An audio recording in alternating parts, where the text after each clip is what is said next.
name is Bleish. I'm a new resident of the Austin area. I came here from Missouri.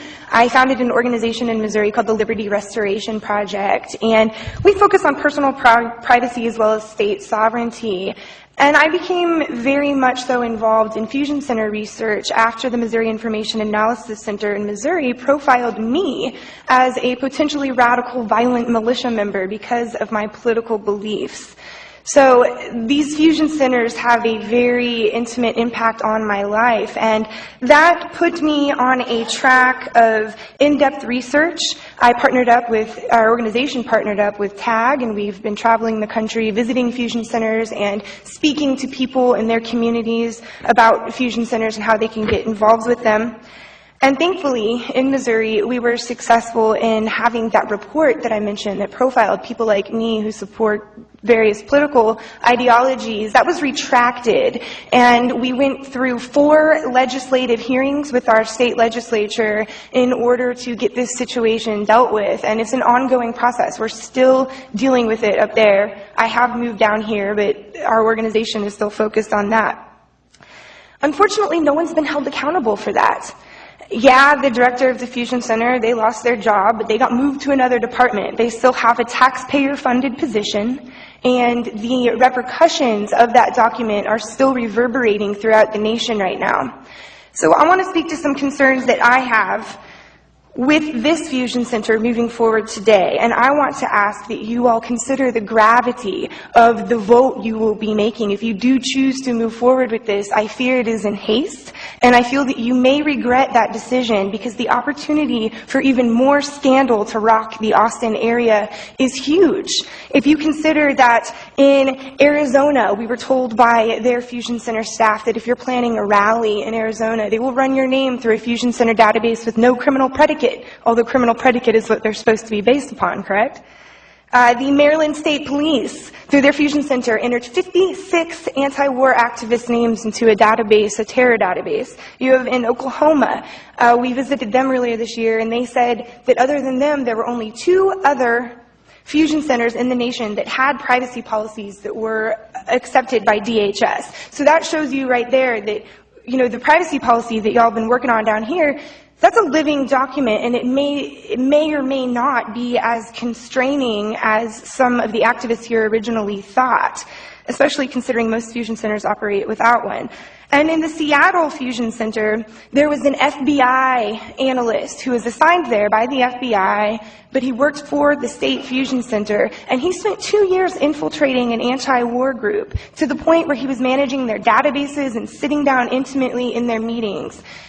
I'm not trying to say that anyone who works for the Austin Police Department or anyone here locally has bad intentions, but the fact of the matter is these fusion centers are riddled just completely with scandal after scandal after scandal, instances of fraud, abuse, misuse, and I think that you all, as the representatives of the people of this community, owe it to them to do them the service of properly vetting this fusion center before you move forward and potentially put people at risk.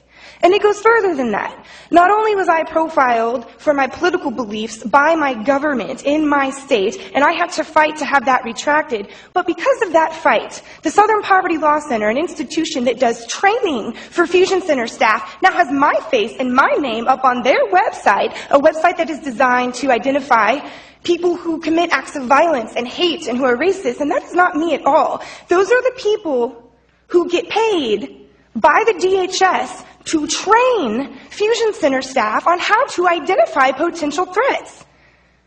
Is that what we want to be doing here in Austin? You know, I'm moving down here. I came down here in February. I plan to be a long-term resident of Austin. I left one community that was treating me, I felt, very horribly because of my political beliefs through the use of their fusion centers. I don't want to come to another community like this.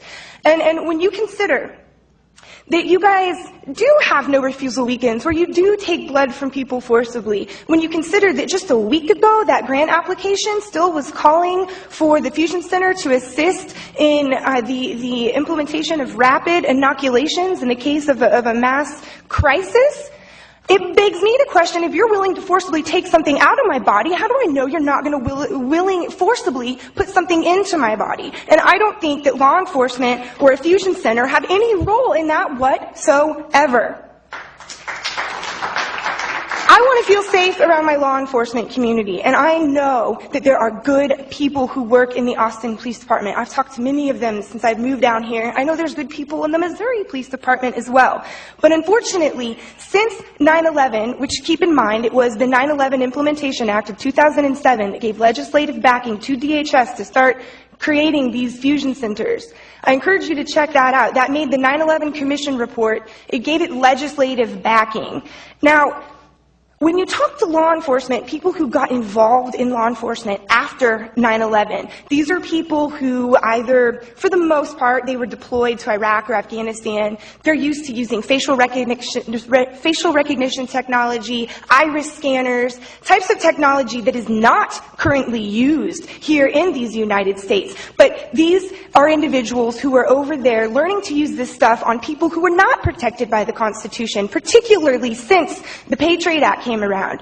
And one of the things we discussed in Oklahoma, they're some good old boys. They grew up working in law enforcement before the typewriters, typewriters before computers, and all this technology is coming up around them. They said, well, we don't use all that technology.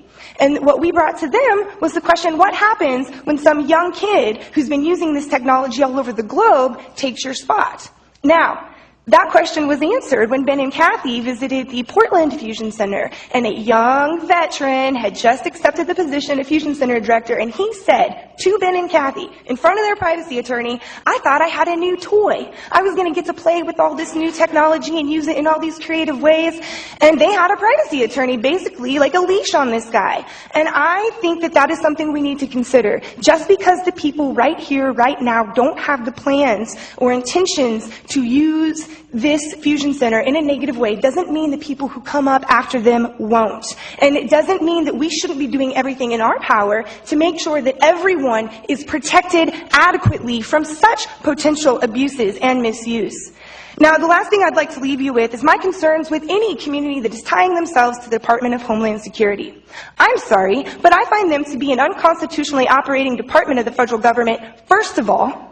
Additionally, if you consider that our country was founded on the principles of federalism, a decentralization of power, that is not what this fusion center would do. It would centralize information, it would centralize authority and power. If you consider that Sheriff Mack, when he took the Brady bill to the Supreme Court, they came down with a decision that said the federal government cannot commandeer state and local law enforcement for their bidding. Now, I don't consider this commandeering, I consider this bribery. Dangling money in front of a community saying, hey, we're going to give you all these bells and whistles, and we're going to share information with you. I find that completely inappropriate. I think that's completely contrary to the Constitution of the United States, and while they may not be commandeered, I believe that it's basically bribery. And when you consider that there are reports that have come from the Department of Homeland Security that have not been retracted, reports that call people like me a potential right-wing radical extremist, reports that say returning veterans should be considered threats, those documents will be sent to this fusion center, just like they're sent to fusion centers all across the country. Bear in mind, that report has not been retracted. Do you want to tie yourself to that? These fusion centers impact the lives of everyday citizens. I learned that the hard way.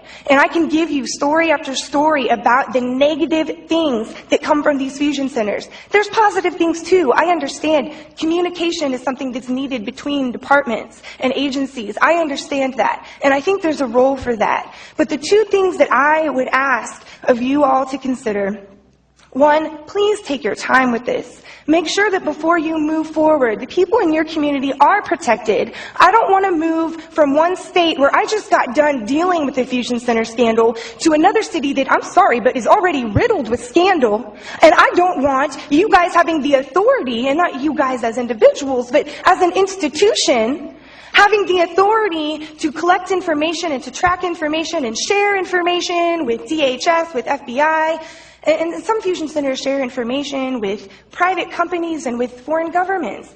I don't want that authority given to to an institution that is already proving that they cannot check themselves adequately. I think there are some problems that need to be dealt with here locally before we start centralizing even more power and more information in one place. So please, if you could, please consider taking your time on this and making sure that people's privacy is respected and that there aren't things that almost slip through, like the fact that $100,000 was allocated for a medical analyst. That did almost slip through, and if it wasn't for the diligence of the people in this room, it may have gone through.